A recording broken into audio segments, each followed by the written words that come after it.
네, 뉴욕 월스트리트는 지금 어디에 관심이 쏠려 있을까요? 월가의 시각을 통해서 투자 아이디어 얻어보도록 하겠습니다. 첫 번째 주제부터 확인해 보시죠.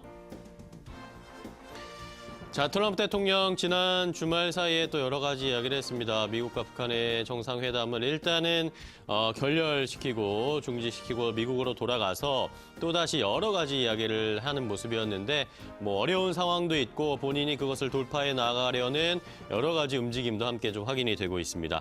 자, 이런 상황에서 지난 주말에 트럼프 대통령이 메릴랜드주에 있는 메릴랜드주에서 열렸던 행사에 좀 참석을 했는데 미국 보수 진영의 연례 행사라고 할 수 있는 보수정치행동회의에 참석을 해서 이런 이야기를 또 했습니다.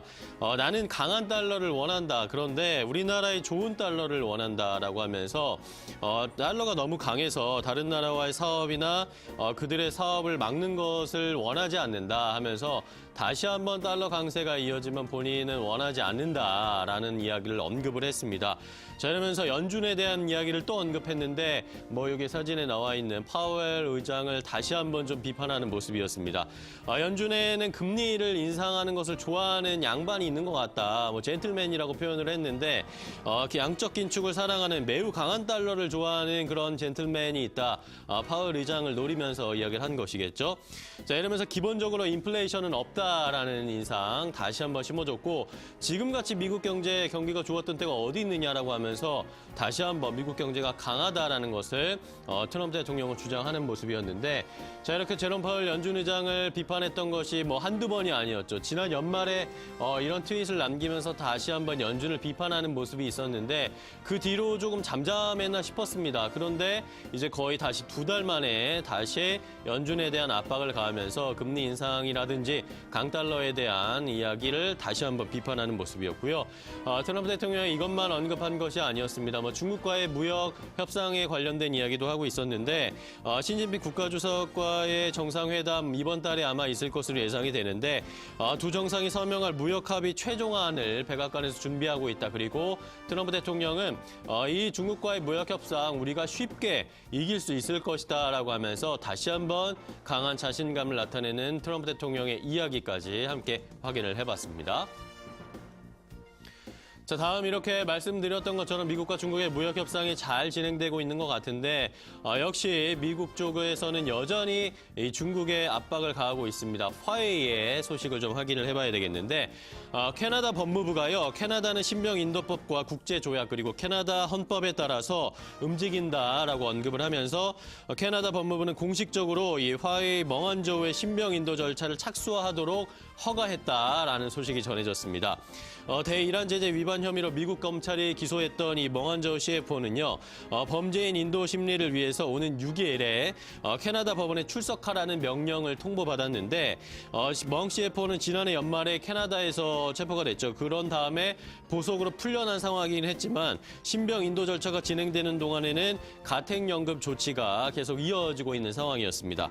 자, 멍안저우 CFO 측의 변호사는요. 이렇게 미국과 캐나다의 움직임에 대해서 강하게 좀 비판하는 모습이었는데 캐나다 법무부가 이렇게 정치적인 결정을 내린 것에 대해서 매우 실망했다라고 이야기하면서 트럼프 대통령이 계속해서 이 사건이 미국과 중국 간의 무역 정책에서 미국에 도움이 된다면 참견하겠다는 뜻을 내비쳐왔다. 이것은 굉장히 정치적인 행위다. 이러면서 캐나다까지 정치적으로 이렇게 행동하는 것에 대해서 실망스럽다라는 이야기까지 함께 확인을 해봤는데 과연 이 멍안저우 CFO의 행보는 어떻게 이어질지 계속 지켜봐야 하는 상황입니다. 자, 다음 뉴욕 증시로 다시 돌아가서 뉴욕 증시에 대한 전체적인 이야기 확인해 보겠습니다. 뉴욕 증시가 뭐 최근에 1일, 2월에 계속 좋은 흐름으로 이어가고 있는 상황인데 자, 이러다 보니까 시장에 대한 평가도 조금씩 달라지고 있는 것 같습니다. 월가의 베테랑인 야데니 리서치 에드워드 야데니가요. 약세 의견이 나오고 있는데 이것은 실적이 지난해 같은 기간과 비교해서 보합권에서 움직이고 있기 때문이다라고 이야기했습니다. 그러면서 올해 1분기의 경우에 지난해 같은 기간에 지난해 같은 기간과 대비해서 소폭 하락하고 있다라고 이야기를 했는데요.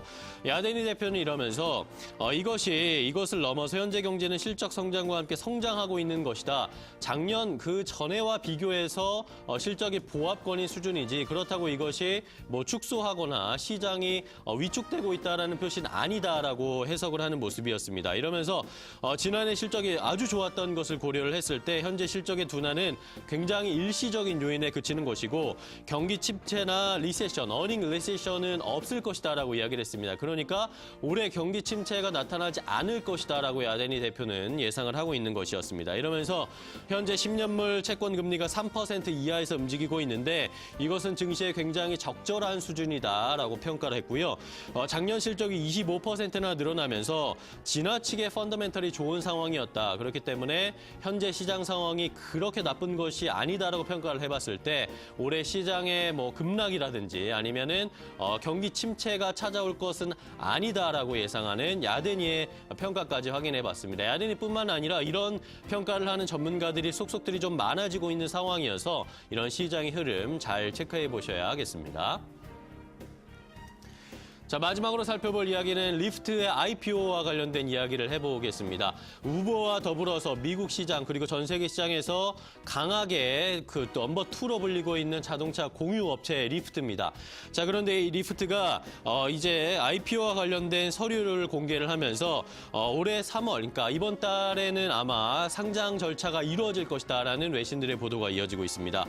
이 공개된 서류를 좀 확인해 보니까요, 3월 말부터 거래가 시작될 예정이다. 라고 표시가 되어 있었고 이 리프트, LYFT, 리프트의 이름으로 상장이 될 것이다 라는 것까지 함께 확인이 됐습니다.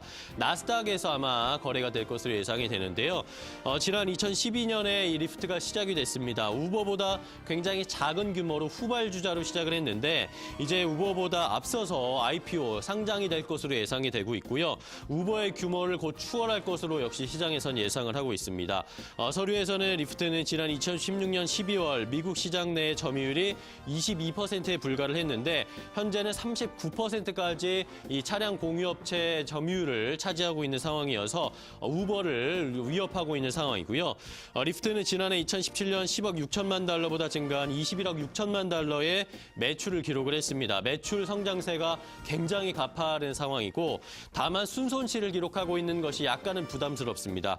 6억 8,300만 달러, 6억 830만 달러를 기록을 하면서 9억 1,130만 달러로 순손실이 좀 늘어나고 있는 상황인데 이러다 보니까 우버도 그렇고 리프트도 그렇고 최근에 손실 규모가 커지고 있는 것을 상장을 하면서 이 투자 금액을 받으면서 좀 만회하려는 움직임 이런 것들이 필요하면서 IPO에 발빠르게 나서고 있다라는 시장의 평가까지 함께 확인을 해봤습니다. 월가의 시각 체크해봤습니다.